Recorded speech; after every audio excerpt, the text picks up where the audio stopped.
My name is Melissa Jeter, Librarian Specialist for the Art Tatum African American Resource Center, located in the Kent branch of the Toledo-Lucas County Public Library. Welcome to the Art Tatum African American Resource Center's Oral History Project, the Edrene Cole Collection. Dr. Edrene Cole was a local African American historian and educator who began collecting the stories of noteworthy Toledoans in the African American community. With this oral history project, the Art Tatum African American Resource Center honors her memory and her work. Join me and University of Toledo Professor of Anthropology, Dr. Willie McCathar, as Toledo's very own African Americans share the stories of their lives. Hi, I'm Dr. Willie McCathar. In this segment, we're pleased to welcome Ms. Marjorie Hoskins. Ms. Hoskins, welcome and thank you for joining us today. Oh, thank you. Ms. Hoskins, let's talk about your life here in Toledo, but let's go back and, even before coming to Toledo. I know that you were born in Carbondale, Illinois on June 19th, 1928. Correct. Can you talk a little bit about the conditions in which you came to Toledo? Due to the death of my mother and father, my aunt decided to come and get us rather than have us all put in an orphan home or someplace. It was 7 of us, Okay. 1 boy and 6 girls. Okay. That was the condition. Okay. And where do you fall in that group of I'm 7? the youngest. You're the youngest. Youngest of all 7. Okay. Yes. Okay. Okay. So then, continue story. What year did you come to Toledo? Okay, I believe it was the last part of 1933, early part of 1934. Okay. We came to Toledo. I don't know what month or Okay. day. And we came, and my aunt lived at 741 Indiana Avenue. Okay. And this is where we lived, all 7 of us, along with my aunt, and she had 2 children. Okay. Now herself. tell me your aunt and your uncle's name. My aunt was Mrs. Lula Chandler. Okay. Her husband's name was James Chandler. Okay. So then you arrive with your siblings Yes. to Toledo to live with your aunt. Correct. Well, and that was very nice of her. Because she could have just allowed you to stay there and Right, stuff happens. right. But I was the youngest, but we had older. The 2 oldest was like in their teens. Okay. And when they arrived here, they found a job. My oldest sister, which was Eddie Mae Stubblefield McFarland, she at that particular time was Eddie Mae Williams. Okay. She found a job with the Ashleys of Toledo, Ohio. They were a prominent white family, and they took her to Chicago with them to live with them. Really? Because he was a politician. Okay. And his name was, I don't know his first name, but the Ashleys, everyone in Toledo knew him because they were well-known politicians. Okay. And that was the oldest, she went with them to Chicago to live. And then that left the other 5 with us. Was that difficult for her to leave, you think? I don't think so. They were very nice to her. Okay. And she stayed on place, and they gave her a place to stay Okay. and food to eat. And the others was still here. My other sisters, they all worked in WPA. At that particular time, WPA was like welfare Okay. as of now, but Okay. it was called WPA. Okay. And my 4 sisters, other sisters, they worked in the WPA, which they made clothes for the people that were on welfare. Okay. Uh-huh. Okay. Good. Good. Okay. So then, when you arrive here, you're probably 6 or 7 years old, somewhere Yes, in that around neighborhood. 6. I went right into the 1st grade at Roosevelt School. Okay. Uh-huh. Okay. Good. Good. So let's talk about the schools that you attended growing up here in Toledo. Okay. Well, after I finished Roosevelt, then Okay. I went to Robinson Junior High School, Okay. junior high school. Okay. And from junior high school, then I went to Scott High School. Scott High School. Yeah. Okay. And they were all, you can assume, were segregated. But, we attended together, but it was mostly white.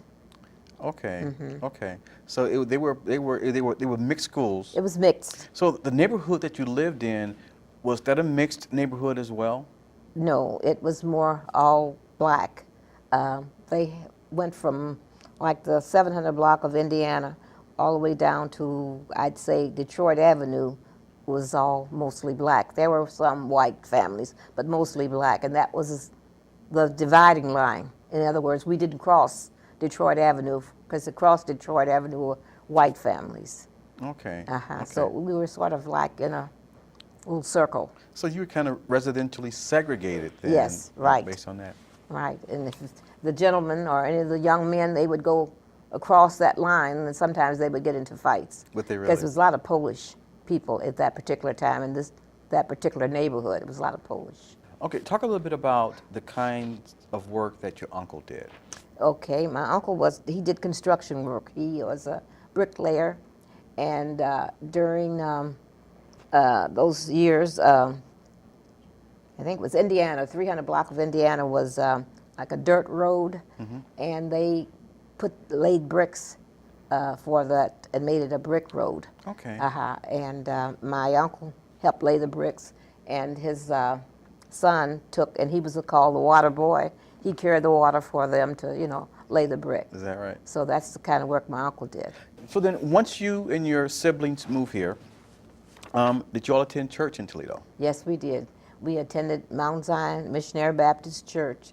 At that time, it was located at 310 John R. Street. Okay. Okay. And Reverend Benton was the pastor. Okay. He received, before, Reverend Warren Field was the pastor, and then he resigned, and Reverend Benton became the pastor. Okay. And then after we moved from 310 John R. Street, then we moved to where we are now. We started, and we built the foundation, and then each year they would go up a little bit farther. Yeah. Okay. But I have been a member there for 74 years. So you still at the same church? Same church. Wow. So you've seen a lot of stuff go on. Oh yeah. Oh yeah. So we're good. It's a good thing that they have a lifelong member. And we went to church 4 times a day. We went to morning service, to Sunday school, and then the morning service, and then in the afternoon we went to any type of program they were having, and then in the evening we went to they called BYPU. Okay. Yeah, it was the Baptist training. So it sounds as if then going to church wasn't an option. You went to church. You went to church, and we walked.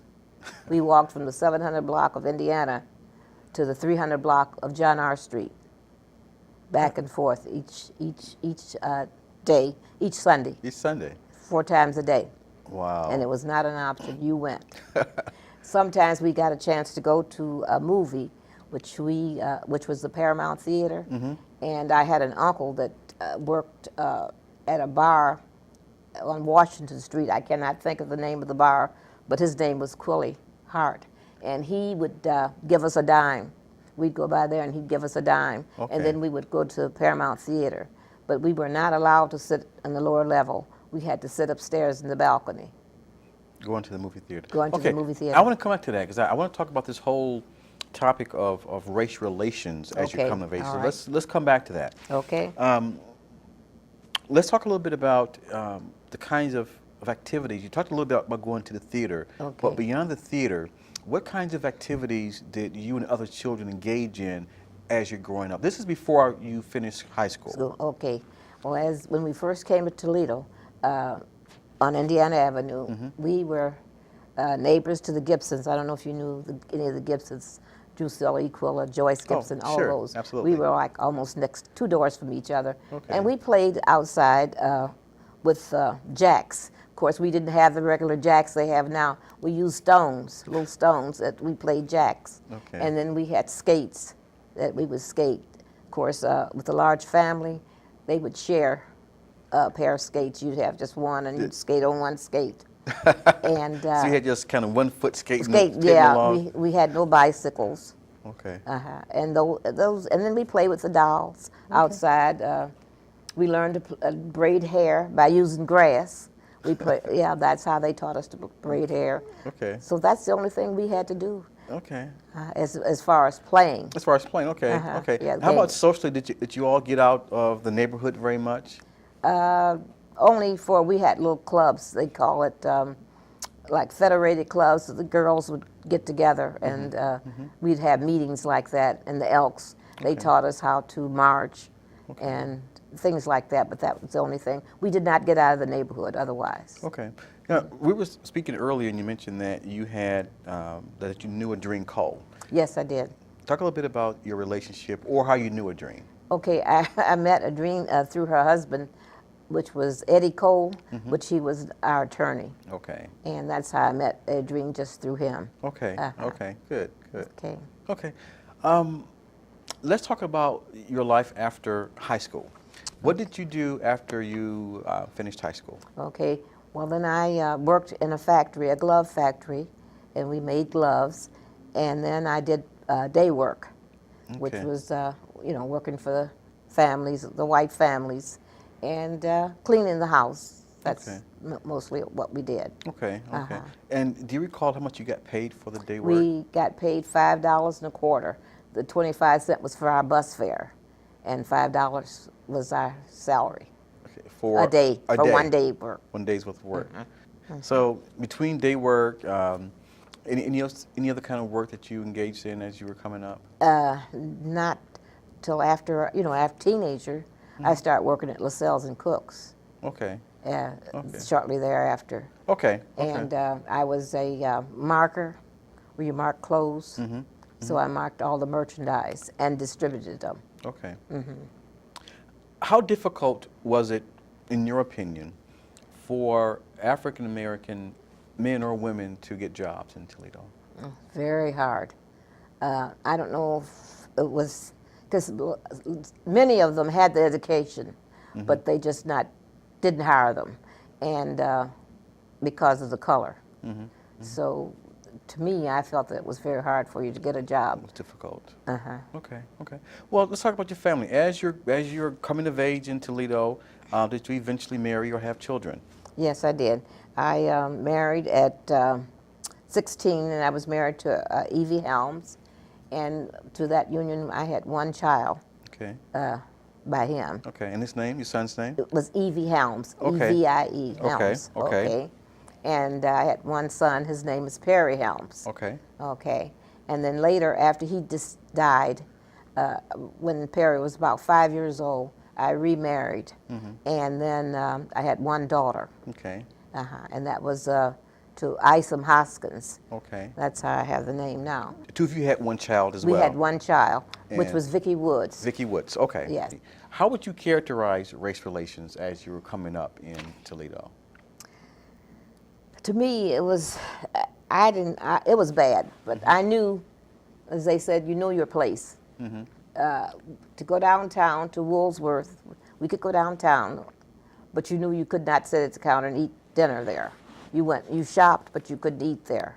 Okay. And so race relations to me was bad because you just couldn't go certain areas, because if you went in that area, they were checking you out, or maybe calling the police on you or something like that. Okay. Okay. And you talked earlier about going to theaters. Okay. Explain again what would happen when you went to a theater. Okay, we went to, the only theater that, mostly that we went to downtown was the Paramount. And we could only go in the balcony. We could not sit on the lower level. Wow. Of course, later on during the years, I guess that was much, much later when the Royal Theater opened up. Then it was like a black theater then. Okay. Uh-huh. Okay. Okay. But before then, the white theater was the Paramount, the only one that we went to. And you sat in the balcony. And we sat in the balcony. How could that have made you feel as you? Very bad, very bad. But we knew our place.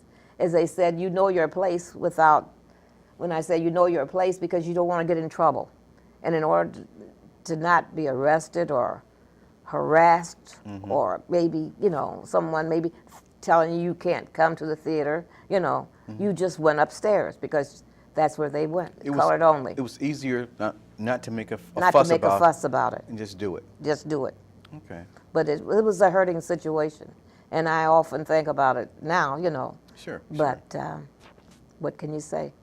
That was those days. And I'm glad it's not like that now. Well, so am I. So am I. I'm so am I. glad. Yeah, because sometimes young people would say, "Well, I would have resisted the system. I would have fought. I would have done a number of things," and sometimes think that people were cowards because they didn't. How would you respond to a person who said, "Well, those people were cowards for not fighting, for not doing more"? I don't think they were cowards. I would not respond that way, you know. I just felt that you wanted peace. I always believed in peace. And we were taught that in church, you know. Every Sunday, you know, the pastor would preach and talk about peace, you know. Sure. So in order to keep peace, you did not create a disturbance. Although sometimes the young men, there was a park across Swan Creek that they would play. I cannot think of the name of the park. It was off of City Park and Green Street, somewhere over there. And they used to play baseball with the Polish young men. And if the black team was winning, then the Polish ones would run them away, you know, run them across. And they had a little footbridge that they'd run across, but they would fight. They would, oh yeah, they would fight. Is that right? The young men would, yeah. My Okay. brother, he was part of it. They all would fight. Yeah. Okay. Okay. Yeah. So all wasn't easy necessarily No, growing it was up. not. It was, to me, it was hard coming up. But even in school, you know, you would do good work, but yet and still, you know, you didn't get the recognition. Ms. Hoskins, let me ask you this. Do you remember any riots that occurred in Toledo as you were coming of age? Yes, I do. As I said, I don't remember the date, but there was a riot on Dorr Street, and then there was a riot in the black neighborhood. It was around Nebraska Avenue, because I lived at 511 Miller Street. Okay. And- Now, let me just make sure, so I'm clear on this. I know there are, I think, maybe two riots that occurred. One in the Okay. early 50s, 1960s, and then the later one in 1970s when I think someone was killed. Yes, a police officer. Police officer. So let's go back to the first one. Is that where you were living? On Miller Street. On Miller Street. Right. Okay. Talk a little bit about what that was like from your perspective. It was very frightening because you were afraid to go to bed because they were driving by in their cars and throwing Molotov cocktail bombs. And you couldn't go to sleep because of the fear your house would burn down. And my brother, he was living in Detroit, and he came home from Detroit because it was in Detroit also, and it spread over into Toledo. I'm trying to think now that my mind is sort of going back. It might have been the time that Martin Luther King, could have been that time when somebody was murdered. Late 60s? When he was in the 60s, could have been late 60s, Yeah. that he was murdered, Okay. and might have been a riot. But we did have a riot. Okay. But were people attacking, was it blacks attacking whites or blacks attacking blacks? What was it like? Blacks were attacking blacks because mine was a black neighborhood, all black neighborhood, and we could see the cars pass. It was black people in the car. So blacks was just destroying. They were just destroying the property, all black property that they could destroy. They were destroying it. Wow. Okay, good. Because I mean, several people I've spoken with, some recall the later riot, but few people remember the one that occurred earlier that you've just described. Yeah. And I believe, as I said again, I'll have to check with my 91-year-old cousin, but I believe it was during the time that Martin Luther King was assassinated. Okay. That's when it happened. So people could have just been sort of So upset over that. and Yeah. that was a way of dealing with it. Right. Doesn't justify it. No, it doesn't. But they probably were upset over that because I know they were rioting, and because that's probably where it was, because they were rioting in Detroit, all over in California, all over the country. Certainly. It was riots, and I think that was the time. Okay. During the time he was assassinated. Let's then fast forward a little bit. There was at least a second riot in Toledo in which a police officer was killed. Right. What do you call that riot? I don't know what they were rioting, except I really don't know exactly why it started. Okay. All I can remember is that this policeman was killed, and that's when all the businesses there on Dorr Street was destroyed, because they burnt a lot of the places down after this happened. You say they, you mean young people? Young people rioting. They went up and down Dorr Street, just throwing bricks and stones, shooting. Really? Everything, yeah. That must have been frightening also. It was. Of course, I wasn't living there on Dorr Street at that particular time, but that's what happened. But you do recall it happening? I do recall, because I was still living on Miller Street. Okay. Okay, good. Yeah. Good. Okay, now let's move on to your adulthood. Talk about things you did socially, or specific people that you may have socialized with as you grew into an Okay, adult? from the beginning, when I came to Toledo, my aunt, the same aunt, was babysitting a young lady named Janice Lambert, and she was my best friend. We've been friends for 74 years. Wow. Yeah, in fact, we had an article in the Blade that they wrote up on us because that's how long we have been friends. Really? And so I associated with her, and then through her we joined the Federated Club. That's the oldest. A lot of people do not know it, but that's the oldest black colored women's club in the country. Is it really? It's 100. I think now it's about 110 years old. Okay. And I joined up with that club, Okay. and we've been in that. So that was our socializing places that we went. And that way we had conventions and we traveled. Okay. Okay. Let me ask you about Dorr Street. I've heard a lot Okay. that Dorr Street was the was the busy place. place to have to be at. What's your memory of Dorr Street? Okay, later on, after marriage, I lived on Dorr Street.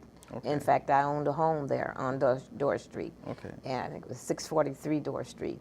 And my sister, they bought homes from a Polish family. And my brother-in-law, he bought about 4 homes, right side by side.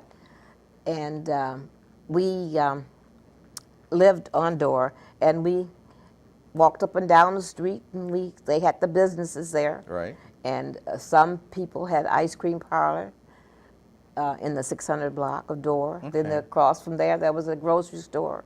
And another family had an ice house. Okay. Then there was a nursing home across the street from our home. Okay. Okay. Do you remember the mechanic business that Edrene's father owned? Yes, I remember that. Yeah, Okay. it was down, what was that, the 500 block? I think it was 500 block of Dorr Street. It was across from a grocery store, Okay. which they were always out there. He was always doing something to some car. Okay. Yes, Okay, yes. So okay. we knew that. Yeah. Okay, good, good. Now talk a little bit about the last job in which you would have retired from. That was from LaSalle's and Cooks. LaSalle's and Cooks. Yeah, I was there for 20 years there. And I had a sister was there for 35, 40 years. Really? So, yeah, so I was there from LaSalle's. That was the last job that I retired from. Okay. Of course, I worked a little bit afterwards at the library, downtown public library. Oh, did you really? Uh-huh, but then I had to come home because my daughter, Vicky, had another baby. And I had to babysit. Okay. And so I didn't work anymore after that. Okay. Well, at least that was a good thing to retire again to. Then. Again, too, yes. To help take care of one's grandchildren. Right, Is a very right, good thing. right. Yeah. So Well, it sounds as if your life in Toledo has been good. it has been. Okay. It has been good. Yeah, I have no complaints. Anything you would do differently? No, I would, because there's no other city I would go to. I like Toledo. Okay. It's small. You could get around easily. You know, it doesn't take you long, like Detroit, Chicago, places like that. Sure. To get around, you can go from one place to the other in 10 or 15 minutes. Absolutely, Yeah. absolutely. Okay, good, good. Let me ask you this. This question, you know, we recently elected our first African-American president, Barack Obama. Right. All that you've seen throughout your life, did you ever think you'd see this day? Never, never, never, never. In fact, I did not believe it. You know, when he was running, we had controversies with the family.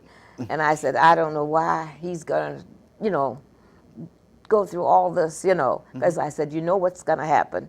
They're going to go in the booth and they're going to close the curtains and they're going to vote for somebody else, you know. I said, so I never believed it, no. I did not believe Really? it. In fact, on the night he was elected, you know, when he won the endorsement, you know, to run for, I did not believe that. Really? No, I did not believe it. It was all, to me, a surprise, total surprise. But why, I mean, what was it about it you didn't believe? Because of the segregation in the country, which is still here. It's not really gone away. it's just kind of hidden in the closet somewhere. In fact, I was going to ask you, that's going to be my next follow-up question. Uh-huh. Do you think that now, because we have a black president, that racism is a thing of the past? I don't think so. I do not think so. I hope so, but maybe because of my age, I don't think so. I watch television quite a bit. I watch CNN, CNBC, and C-SPAN. A lot of those, they said that they can find me every day on some of those stations, and I watch politics a lot. Okay. And just listening to the politics and listening to some of them speak and how they talk, it just seems like it's not going to go away, because some of them are not happy with him being president, and they would like to do everything they can to, move him out of that position. Well, of course. Or make him fail. You have naysayers, and you're going to always have naysayers. Yeah, right. But thinking back, does it make you bitter when you think about the way in which African Americans in general were treated in terms of segregation and racism in this country, and even in this city even?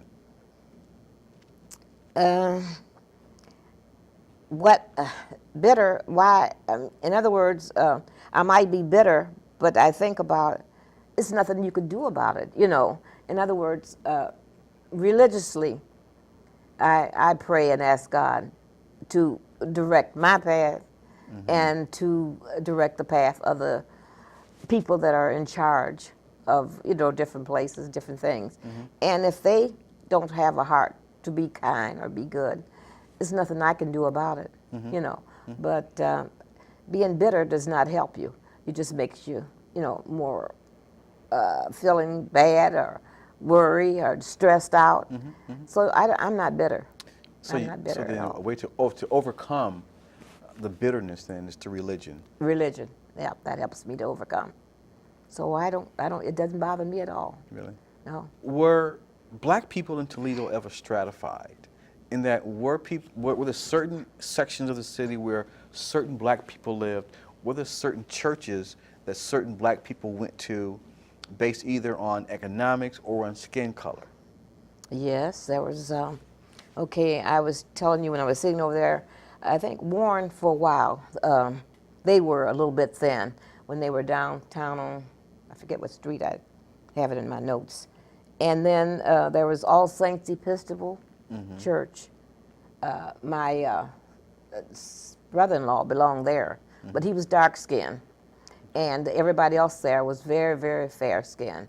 But they never bothered him, but all the kids were baptized and grew up there. So now they have a very dark complexion pastor, But anyway, and she's married, it's mixed. She's married to a white man. So, okay. I mean, it's no problem now. No problem. But I think that church and Warren, as I said, was Warren, and Third Baptist was a little bit, but not too bad.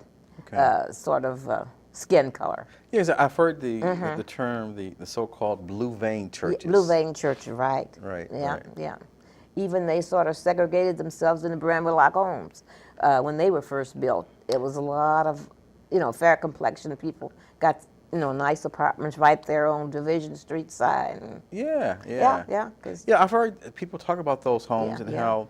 how initially, when they were initially built, people liked to be in them. But over the years, that may have changed. It changed. It has changed. But at the time, a lot of the dignitaries, people with big names around here now, live there. That was their home. Okay. Yeah. But when they first built them, it was kind of like the same way, fair-skinned black people moved in to those apartments. Okay. Interesting. Yeah. Well, sometimes we tend to self-segregate sometimes. Yeah, right. and We do that, yeah. know. In fact, I think they still do that in some cases, Sure. Okay, good, Ms. Hoskins. Well, good. You know what? If there's nothing else, then let me just thank you All right. ever so much for taking the time out of your busy schedule Okay. to come in here and have a conversation with me. So much appreciated. All right. Well, thank you for having me. Thank you very much. All right.